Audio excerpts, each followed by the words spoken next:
Boker Tov, Parashat Shlach Lecha. Dans la paracha, mon cher Rabbeinu reçoit des demandes de toi, Israël, pour savoir comment ça a l'air Eretz Israël.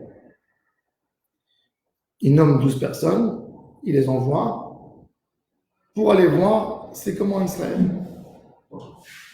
Malheureusement, ils reviennent et ils disent à tout le monde que c'est une terre terrible, une terre qui mange ses habitants, les hommes meurent des maladies, les habitants d'Israël sont très forts, peuvent nous battre, nous gagner dans la guerre, et le peuple d'Israël refuse de rentrer en Eretz Israël, à tel point ils veulent retourner même en Égypte. Il y a Kadosh Baruch Hu qui se met en colère et qui dit que personne d'eux aurait le mérite de rentrer sur cette terre promise.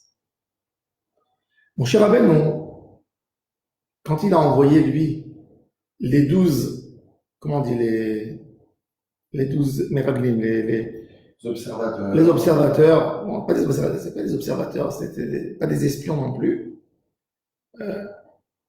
Ils viennent pour donner un compte rendu d'Israël, ces 12 chefs de tribu.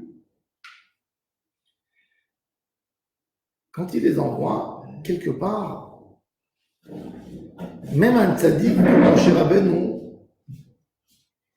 il a un problème d'émouna. Le tzaddik, il ne se pose pas de questions. Jamais. Il ne se pose pas de questions, mais à un certain moment, des fois, ça peut atteindre sa foi. Un père qui dit à son fils, mon fils, tu as une belle surprise qui t'attend. Le jour de ton mariage, voilà, je t'ai acheté un appartement, tu rentreras là-bas, il est meublé et tout, tu as une surprise. Et l'enfant, le fils, 2-3 mois avant le mariage, il dit à son père, papa, fais-moi un petit kiff, je veux voir ce que tu me donnes. Il dit, non, tu vas pas voir, c'est une surprise. Et il dit, je t'en supplie, papa, j'ai envie de satisfaire ma curiosité. Je suis très curieux quand même. Après, il dit, papa, je dois me préparer pour savoir exactement, peut-être je ne serai pas content de l'endroit. Après, il exige, et après, il dit, peut-être, il n'y a rien du tout. Et les explorateurs, voilà, les 12 explorateurs. Donc, Akadosh Baruch Hu, il dit quoi? Tu refuses, tu ne fais pas confiance, tu n'auras rien. C'est une promesse que j'ai promis. Puisque tu ne me crois pas, tu poses 1000 questions, ben tu n'auras pas. C'est exactement ça ce qu'ils ont eu les Meraglim. Le point de vue de manque d'émouna a commencé chez les Bnei Israël, chez les Hébreux. Imaginez-vous, avant le décret, avant l'histoire des explorateurs, donc les Bnei Israël vont dans le désert pour rentrer en Israël, n'est-ce pas? Ils vont dans le désert. On est en route. On a besoin d'envoyer quelqu'un plus vite que nous pour aller nous raconter ce qui se passe. Pourquoi? Qui nous a fait sortir d'Égypte? Qui a donné l'ordre de couper la mer pour que les Bnei Israël passent? Qui nous a donné la manne? Le puits. Alors, ils sont où les questions? Pourquoi? Ils sont venus, ils ont tellement embêté Moshe Rabbeinu, à tel point que même la émouna de Moshe a diminué quelque part. C'est pour ça qu'on voit quelque chose d'extraordinaire quand on ne s'est pas rendu compte dans la paracha. C'est quand Moshe Rabbeinu demande aux explorateurs, il leur donne plusieurs choses à vérifier. Il leur dit comme ça. Vous allez voir cette terre et vous allez voir les habitants. Est-ce qu'ils sont forts ou ils sont faibles? Est-ce qu'ils sont nombreux ou ils sont peu de personnes? Est-ce que la terre, elle est bonne ou elle est mauvaise? Ou les peuples s'assoient dans des villes entourées de murailles ou dans des villes ouvertes? Est-ce que la terre, elle a des bonnes qualités de fruits, etc. Et vous allez nous amener des fruits d'Eretz Israël. Comme ça, Moshe Rabbeinu leur demande. Moshe, si Akadosh Baruch Hu vous a dit Eretz Zavat Halav Udvash, je vais vous donner une terre que le lait et le miel coulent de cette terre. Tu ne fais pas confiance à Hachem. Ah, il y a des gens qui sont très forts en Eretz Israël.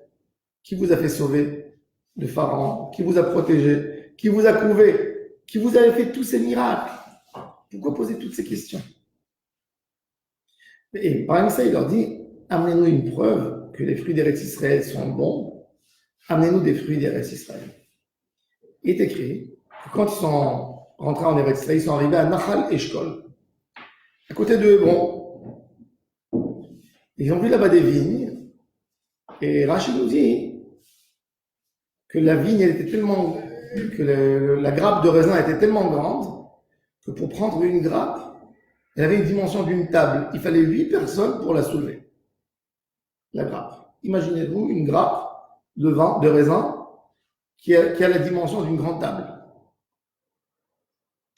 Et il y a un des explorateurs qui a pris une grande grenade sur lui, et il y a l'autre qui a pris une figue. Un qui prend une grenade et une figue. Ça veut dire, une figue, ça suffit pour un homme. Et Kalev, Ben Yefune et Yoshua Benoun, qui étaient parmi les 12 explorateurs, eux, ils n'ont rien pris. Pourquoi? Parce qu'ils ont vu que les explorateurs voulaient annoncer et parler du mal d'Eretz Israël. Mais la question qui se pose, vous, Kalev, Ben Yefune et Yoshua, vous êtes les élèves de Moshe Rabbeinu. Moshe vous a donné l'ordre d'amener des fruits. Pourquoi vous n'avez pas amené des fruits? C'est que Yoshua, Binoun et Moshe, quand ils sont venus en Eretz Israël, ils ont compris que toutes les questions viennent du Yetzer Hara. Il faut savoir que ce qu'on pose on se pose des questions, c'est souvent l'idée, le manque de sûreté en soi, de vouloir ne pas avancer. La paresse nous fait poser des questions. Un homme qui est ambitieux, qui veut faire des choses, qui veut avancer, qui veut évoluer dans la vie, qui veut faire un commerce, qui veut faire quoi que ce soit, il a des questions lui aussi. Mais ces questions, elles ne l'empêchent pas d'avancer. Tu vas lui dire, est-ce que tu es sûr que tu vas réussir dans ton affaire? Tu dis, non, je vais prier pour ça. Mais je suis motivé à 100% pour travailler. Mais l'homme qui n'est pas ambitieux va dire, ah, c'est trop risqué, je ne touche pas. Trop risqué, je ne touche pas. Pourquoi tu ne touches pas? Tu n'as pas d'ambition? Non, mais le risque est tellement grand que j'ai peur. Tu sais combien de personnes se sont cassées la figure? Non, je ne touche pas. Ça, c'est la différence. C'est-à-dire les deux personnes, c'est le même type de personnes. Ils ont eu la même question. Même l'autre qui a ouvert, il est conscient de cette question. C'est pas qu'il ne s'est pas posé cette question. Mais il est ambitieux. Il veut essayer, à tout prix. Moshe Rabbeinu, il était dans Israël. Lui aussi, il s'est posé au début une question. C'est pour ça d'ailleurs qu'il est écrit dans le Midrash que pourquoi Moshe Rabbeinu n'est pas rentré en Eretz Israël en fin de compte. Parce que Kadosh Baruch Hu lui a dit, les explorateurs, c'est toi qui les as envoyés. Les explorateurs, ils sont rentrés en Eretz Israël, ils ont parlé du mal. Mais quelque part, c'est ta responsabilité, pourquoi tu les as envoyés? Shlach lecha nashim, c'est toi qui les as envoyés. Il faut savoir que le problème des Mouna, il ne commence pas tout de suite. Il commence par une question. Au début, c'est qu'une curiosité. Venez, on va voir, c'est comment Eretz Israël. Après, on se met à critiquer. Et après, on ne veut plus rentrer en Eretz Israël. Akadosh Baruch Hu, il a puni Moshe et Aaron, ils ne sont pas rentrés en Israël que suite à cette histoire des Meraglim. Quand Moshe a frappé le rocher, c'était une excuse. C'était une excuse pour qu'ils ne rentrent pas en Eretz Israël. Ce n'était pas la vraie raison. La vraie raison, c'est l'histoire des Meraglim. Le manque des Mouna que l'homme a dans sa vie, c'est un manque qu'il appelle. Tu vas lui dire, t'es pas confiant en Hachem. Tu vas dire, non, je suis très confiant en Hachem. Mais je me pose des questions. Et elle est où la différence entre la Emouna et se poser les bonnes questions? Il est évident qu'il y a une volonté d'Hachem. Quand Hachem te dit, tu rentres en Eretz Israël, tout est clair. Il n'y a plus de questions. La question, c'est pas, est-ce que la terre, elle est bonne? C'est comment moi je m'arrange, quel travail moi je fais pour m'arranger dans cette terre. Si Hachem me dit, je te fais sortir d'Égypte pour t'amener en Eretz Israël, il n'y a pas une question si la terre est bonne ou mauvaise. Si c'est la volonté de Dieu, je dois aller là-bas. C'est pas ça la question. Il y a le quoi et il y a le pourquoi. Le pourquoi, c'est interdit de poser la question du pourquoi avec Hachem. Il y a le quoi. On doit essayer de comprendre qu'est-ce que Hachem veut de nous. Comment s'arranger dans la vie. Comment avancer. Mais le pourquoi, il est interdit à demander. Et c'est ce qu'ils font ici. Au début, ils veulent savoir le quoi. Par quel côté on va rentrer en Eretz Israël pour nourrir, pour alimenter 2,5 millions de personnes. Donc il faut rentrer quand on va faire la guerre. Il faut quand même manger, il faut qu'on passe dans des endroits où il y a des fruits, etc. Pour s'organiser. Ça, c'était le quoi. Mais après, ça a commencé le pourquoi. Et là, les Meraglim, ils sont venus avec des idées tendues. Et quand Yoshua, Benoun et Caleb, Ben Yefoune, ils ont compris qu'en fin de compte, cette idée de manque de Emouna en finesse, elle a atteint même Moshe Rabbeinu. Et c'est pour ça qu'ils ont refusé d'écouter les paroles de Moshe qui a dit de ramener les fruits, ils n'ont pas participé là-dedans. Parce qu'ils ont compris que quand il y a un manque d'Emouna, c'est parce que tu vas amener des fruits énormes que tu vas résoudre le problème d'Emouna du peuple d'Israël. Il faut savoir que jamais un juif a fait teshuva parce qu'il a vu un miracle. Jamais. Un homme ne fait pas teshuva parce qu'il voit un miracle. Combien de miracles chacun a vu dans sa vie? On a vu des miracles. Est-ce que pour ça, on a fait teshuva, on est devenu plus grand tzadikim? On a, quand les Am Israël sont sortis d'Égypte, on ne va pas être mieux que nos parents. Nos aïeux, ils sont sortis d'Égypte. Ils ont vu Kriyat Yam-Souf. Ils sont passés, Akadosh Baruch Hu a ouvert la mer, ils sont rentrés là-dedans. Ils ont vu Dieu qui est descendu sur le mont Sinaï. Ils ont eu la manne. Ils n'ont pas fait la faute du veau d'or. C'est-à-dire que le miracle, c'est pas le miracle qui t'amène à Akadosh Baruch Hu. Et ça, c'est ce qu'ils ont bien compris Yoshua Benoun et Caleb Ben Yefoune. Ils ont fait quelque part un reproche à Moshe Rabbeinu.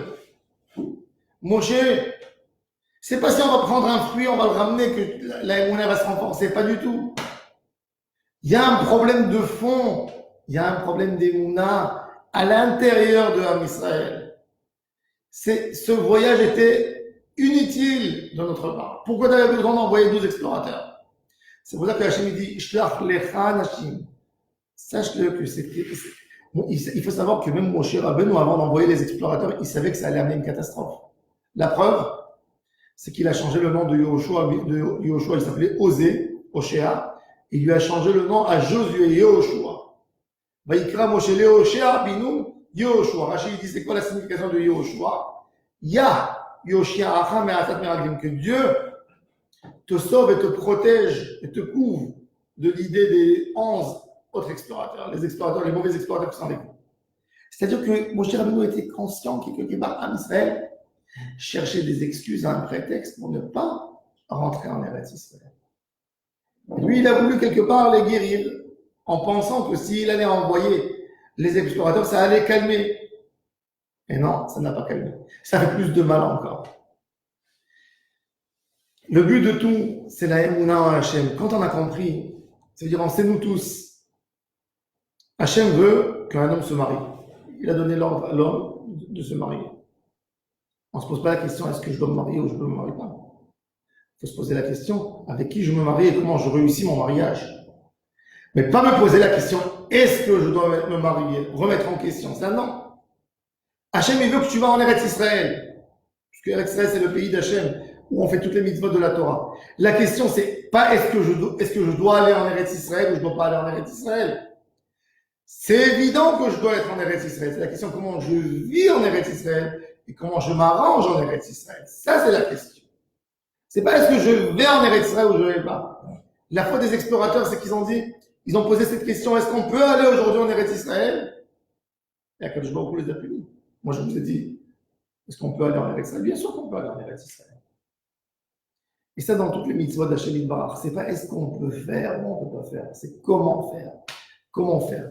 Chez les Akiotan, de se renforcer, on a besoin, on est une génération. On parle des Mouna, mais il n'y a pas beaucoup des Mouna. Dès qu'il manque à l'homme un peu d'argent, un peu de confort, il perd la tête, il a peur qu'il n'aura plus rien du tout, etc. Il faut se renforcer, savoir que tout dépend d'Hachem Yitbarach. Et si Hachem nous a mis dans ce monde, si Hachem nous a mis dans cette situation, c'est forcément, il est là pour nous gérer, il est là pour guérir, il est là pour aider.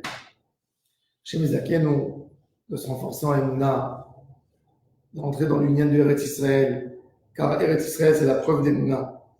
Eretz Israël, c'est une terre où il n'y a pas de source d'eau, il n'y a pas de fleuve qui sont là tout le temps. Asher limtar asher maim tishtemaim. Cette terre, elle dépend uniquement de la pluie. Et malgré tout, on a des brachot exceptionnelles en Eretz Israël. Les fruits d'Eretz Israël sont connus dans le monde entier pour leur saveur, pour leur goût.